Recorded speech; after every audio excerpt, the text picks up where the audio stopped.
আজকে আমি বানাচ্ছি দেশি মোরগের কষা এবং পোলাও।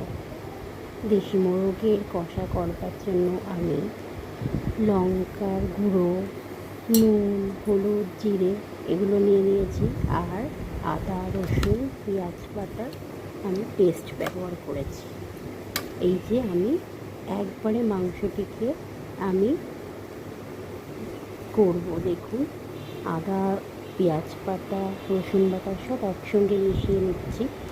তার মধ্যে আমি পরিমাণ মতো লবণ দিয়ে দিচ্ছি, দিয়ে আমি এগুলোকে ভালো করে মাখবো এবং কিছুক্ষণ রেখে দেবো, তাতে কি মাংসটা একটু সফট হয়।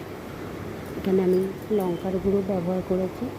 দেশি মোরগ রান্না করতে গেলে একটু লঙ্কার গুঁড়ো ব্যবহার করলেই ভালো হয়। এটি দেখুন মাখাচ্ছি, মাখিয়ে আমি অন্তত এটাকে 1 ঘন্টার মতন রেখে দেবো। এবারে প্রেশার কুকারে আমি সরষের তেল গরম করে তাতে তেজপাতা ফোড়ন দিয়ে দিলাম।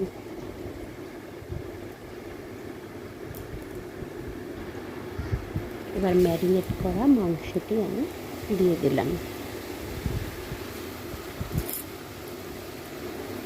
এটিকে কষানোর পরে আমি জল দিয়ে প্রেশার কুকারে ঢাকনা দিয়ে দেবো। এই যে দেখুন কষাচ্ছি আমি, মাংসটির থেকে বেশ তেল ছেড়ে গেলে আমি এটার মধ্যে জল অ্যাড করে দেবো।